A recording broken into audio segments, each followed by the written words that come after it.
你知道他问我什么？他说好不好我们今天来聊你最不想聊的议题啊，我们要讨论我最不想讨论的。哇，那次真的就有一点像拔牙一样，我就不想要讲出来。美乐蒂家庭 Podcast，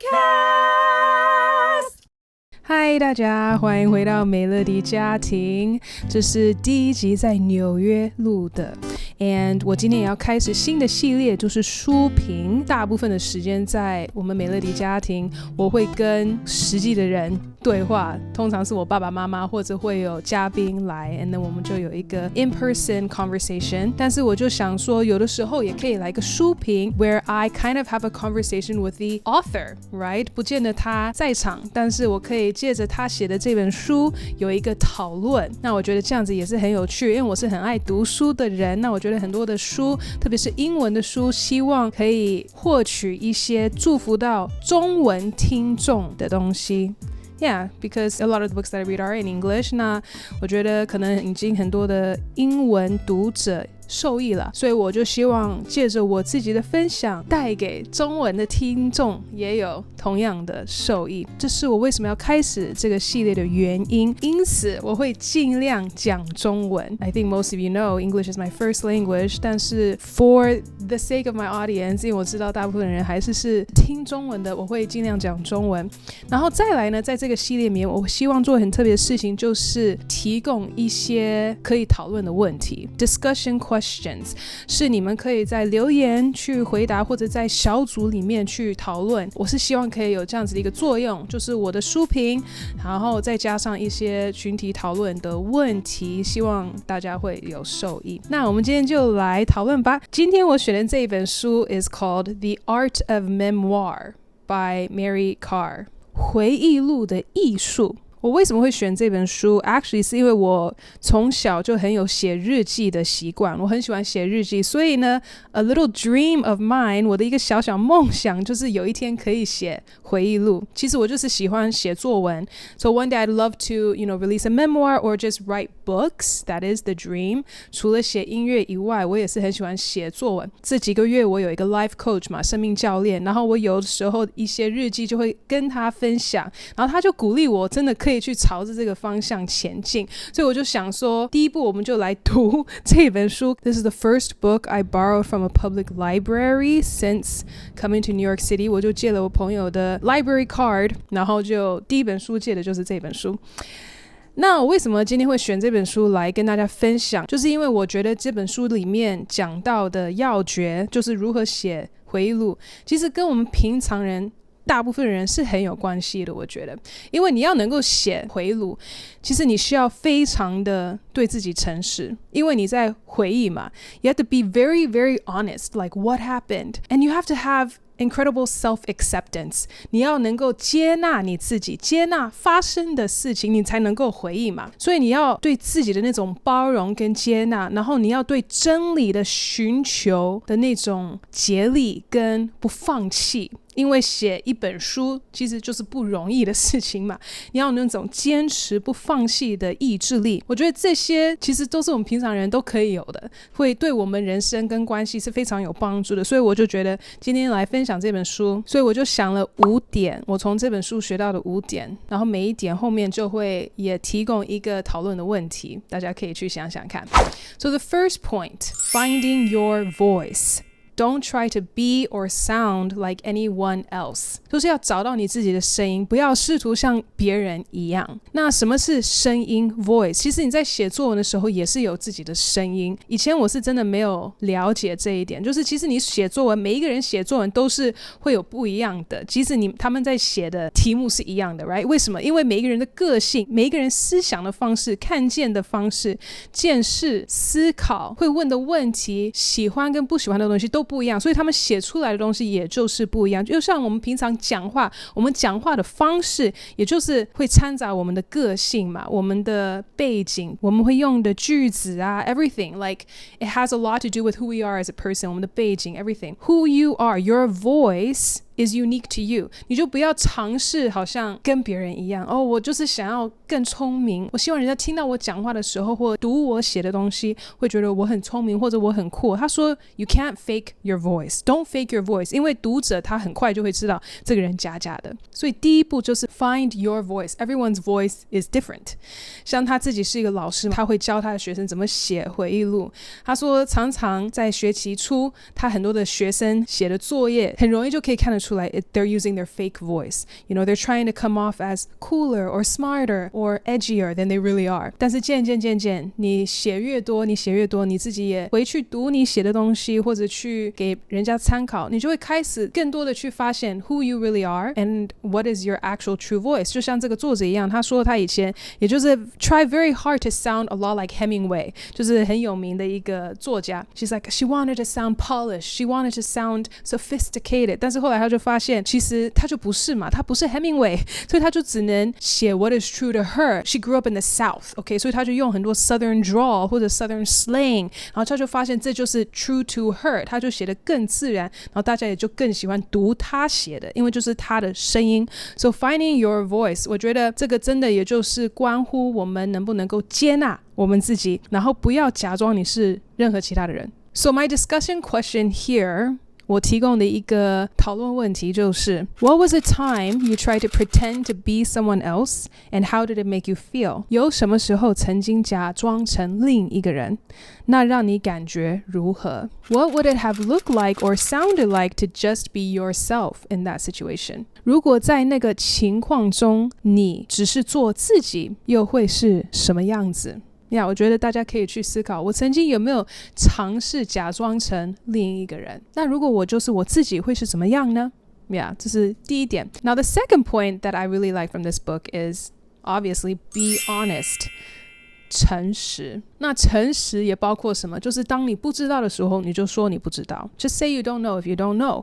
其实很多的回忆录里面，他也会讲到，当他不太记得什么的时候，他就会说，这个东西有一点模糊或怎么样。有的时候人家读到你有一些的不确定，或者 you really trying to seek the truth, but you don't know, so you say so, 人家会更信任你。如果你好像一直坚持你就是对的，你就是什么都是记得非常清清楚楚，其实这个会让人家更觉得你有点假假的，可能不是很真实，因为我们每一个人都是不完美嘛，我们的记忆也不完美。 So if you don't know, then just say you don't know. The truth is enough. 真理是足够的。我觉得这是一个很重要的一点。其实 in my own life 我常常也会 try to apply。我其实真的也不是很喜欢当人就是扩大夸大。I just want the facts, you know, and I also don't need to embellish. You don't need to exaggerate anything. Just believe the truth is enough. 如果这件事情就已经让你很感动了，你不用好像让它夸大，使人家好像会觉得更感动。你就是要相信这个就足够了。就像福音一样，来我们在传福音的时候，我们不用特别夸大，我们也不用特别加什么东西，你就是要相信简单的福音就是足够。当他们知道了耶稣对他们的爱，耶稣为他们所做的事情， that is enough. There's nothing we need to add to the simple gospel. It's simple for a reason, right? So be honest. 要诚实。那这里的讨论问题就是 What part of you or your past are you often tempted to embellish or exaggerate or straight up change? 你过去或现在有哪些部分常常想要润饰、夸大，甚至纯粹改掉？有没有我们生命的一些部分，或者曾经发生的事情，我们常常会不希望完全诚实的呈现出来？我们也可以去想想看，为什么是这样呢？ What if we were truly honest about it? We don't need to embellish anything. Just like the author, she said she's just from the South, not very polished, not very sophisticated. 但她就是要包容这一点。会不会有时候我们也觉得，我不想让人家知道我的原生家庭，或者我的背景，或者怎么样怎么样？ Actually, all of these things are part of your story. All of these imperfections also make your story interesting. So we don't need to embellish anything. The truth is enough. The truth is enough. 第三点就是 the process will feel like pulling teeth. 就是这整个过程，写回忆录的过程，或者更真实的自我探索跟自我接纳诚实的这个过程，其实是非常不容易的，很像拔牙一样。其实写任何书，我相信所有的作者都会告诉你，写书是非常不容易的事情。但是真实的就是当你需要去面对你自己，不管是过去发生的事情，或者你的动机、你的思想、你的羞愧， all of those things 其实是非常痛苦。我们很多人是希望完全避免这件事情。 I'm sure most of us would try to avoid having to deal with a lot of those uncomfortable emotions， 因为事实是很多这种事情或情绪是非常不舒服的，是不舒服的。那大部分人是不喜欢做不舒服的事情， right? So it feels like pulling teeth, and sometimes you don't know where to start. You want to put your life in order, you want to learn self-mastery, you want to go to therapy, okay? 可能你想要去找一个心理学家， You have so much baggage， 你需要处理的事情好多， You don't even know where to start， 你都不知道从哪里开始。他就建议 just start with the first true statement， 你能够讲的一个真实的句子，一个真实的句子， one truth statement, start there, just start there. Just learn to speak the truth one statement at a time, even if it's annoyingly simple. 即使是非常非常简单，你能够从一个真实感觉出发就好了。 It is very difficult. I'll share from my own experience. 就像我有一直提到我有一个生命教练嘛，其实我们已经结束了，但是我就记得有一堂，因为我会预备嘛，我可能可以跟教练讨论这个点，我就记得那一次跟教练讨论的时候，我就说或许我们可以聊这个，然后你知道他问我什么？他说好不好，我们今天来聊你最不想聊的议题。我最不想聊的议题，其实我心里知道是什么，但是不是我预备的那几题，OK？ 因为我真实最不想讨论的，我就不会写在那里嘛，因为我不想讨论啊，所以我已经写了我可以讨论的一些议题我们要讨论我最不想讨论的，哇，那次真的就有一点像拔牙一样，我就不想要讲出来，但是到最后还是真的讲出来了。所以其实要写回忆录，或者要能够真实面对自己，也就是有一点像这样，你会一直you know, really try to get out of it。 但是如果你能够越过这一步，我觉得才是真正的一个胜利。Right, 所以这里的一个讨论问题就是 What is the one thing you want to avoid talking about the most？ 是什么你最不想讨论的？是什么你最想要避免去面对的或讨论的？就是这个问题。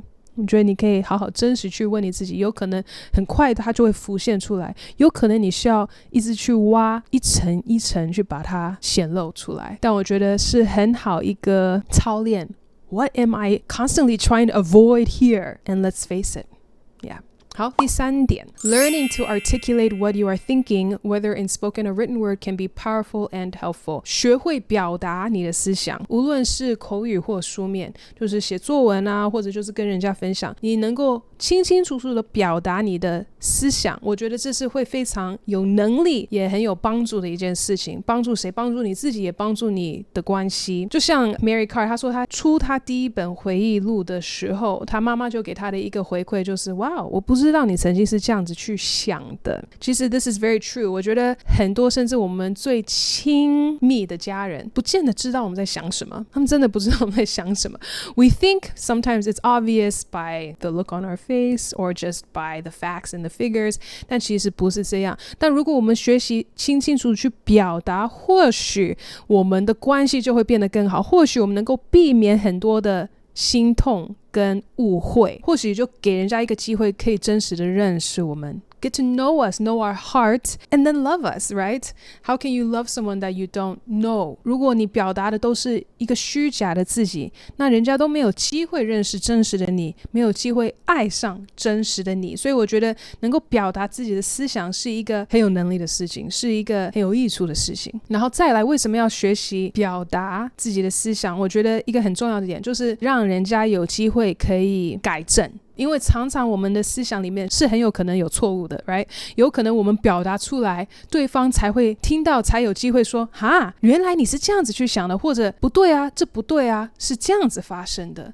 You know， 就是其实我们很多东西都一直留在这里，很多是谎言，很多不见得是事实，但是当我们学习去表达出来我们的看见或者我们的想法，其实也就给人家机会可以去矫正我们的想法，还有我们的盲点。见，因为我们不见得看得到所有的事实嘛，所以让人家也可以给我们更多的观点，让我们可以去了解什么是真实的事实。因为当你在写回忆录的时候嘛，研究变得非常重要，你要去研究过去到底发生了什么事情啊，你要开始去问很多的家人们朋友们，你还记得这什么事情，变成很多要去研究顺序啊 facts and figures 啊，事件啊，人物啊，事物，很多研究嘛，你才能够写一本书。那很多写回忆录的作者他会发现什么，就是当他去研究的时候，就会带出来很多的启示，他从未知道的一些启示，可能他这一辈子就是觉得他父亲是抛弃他的，后来他真正去研究的时候才发现什么，原来他父亲一直都在。有一些作者他在记忆里面，他就一直记得是一个陌生人去打这个孩子的，后来他真正去研究的时候才发现，原来加害者是他自己。You know, like it's crazy. 就是 the revelation that you get from actually doing research. 就是当你真实去研究，你真实愿意去面对真理的时候，不是停留在你自己的想法哦，就是你要说出来，你要去做真实的研究，去 ask the questions, 去问问题 and then face the truth, 可能会带给你非常非常重大改变人生的启示，都有可能。So all of that starts from seeking the truth and learning to articulate the truth. What is the truth, right? 然后再来，我觉得当我们学习去表达的时候， organizing our thoughts into words, 整理我们的思想变成作文啊、文字啊等等， it helps to bring order to the chaos. 语言有使混乱变有序的力量， order to chaos. 就像创世纪里面嘛，当神创造天地的时候， He said, Let there be light, and there was light. He said it. He put all the power of creation into words. 他不是只是用指的，他不是只是用想的，神说要有光就有光。所以我觉得话语其实是很有力量的 right? 就像创世纪第1章2节说的嘛，地是空虚混沌，渊面黑暗，然后怎么样？第3节，神说要有光就有光。所以在这个空虚混沌的里面，神就释放了话语。所以我们要学习表达自己的思想，我觉得也就是有这样子的一个力量，把一个混乱变成有序， order out of chaos。其实当我想到我们一些的负面情绪的时候，像害怕啊、羞耻啊、焦虑啊，其实很多这些的负面情绪是当我们不说的时候，它只是一直停留在我们的思想里面，它才越来越有能力。But actually 当你让它暴露在光底下，它很快就会缩小。常常我们就很多的这种羞耻感在里面，但是当我们愿意说出来，跟一个我们信任的人或者牧师把它分享出来，我们会发现哦，原来我羞愧的是这个东西，或者原来我害怕的是这个东西。我们讲出来的时候，它就 lose its power. Bring it into the light under careful examination. 我觉得是很重要的事情，好像从一个第三者来看待我们的人生，看待我们这些情绪，把它写出来，把它整理出来，我觉得我们就会更知道哦，原来就只是这样。因为有时候我们不讲出来，它很容易就会变成一个没有边缘、没有界限、很恐怖的一个大恐龙 right? 但是当我们愿意说出来，其实我就只是害怕我会失败，其实我就只是害怕我会被拒绝。哦，你讲出来，你就会发现 Wow, this is very human, this is very okay, because everyone experiences fear of rejection, fear of failure. 那这些是 okay 的，那我们就一步一步去面对他们。但是你不说出来，你不暴露在光底下，常常这些负面情绪就会把我们淹没了。Right. 所以那这里的讨论问题我就提供给大家，就是 What is a strong emotion you felt recently, such as glad, sad, mad, or afraid? And why?Why did you feel that emotion? 最近你感受到一个强烈情绪是什么？例如快乐、悲伤、生气、害怕。为什么你有这个情绪？ Practice writing it down in a journal and sharing with a trusted friend.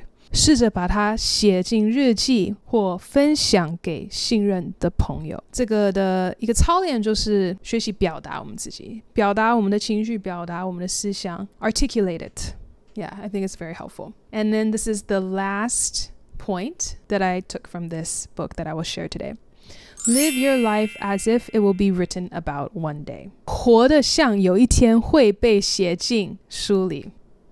Yeah, because if you know you're going to write a memoir one day, then you become a bit more intentional about the way you live your life because you're going to write about it, right? You're going to write about it. Because what is the reality? The reality is that we will be held accountable for the way we live our life today. 事实是我们以后是会要交账的 有一天我们都会死，有一天我们都会来到上帝面前，上帝的宝座前，为我们如何活出我们的生命交账。Right? We will be accountable. So it's actually the truth. So you might as well live your life as if it will be written about one day. 有一本书 called The Boy's Life was turned into a movie. 是一个回忆录，后来变成了一个电影叫 The Boy's Life. 然后里面的主角就是真实写作文的人啦。后来他妈妈看了这个电影，他就说了一句话，他说 If I'd known both my boys were going to be writers, I might have lived a little differently.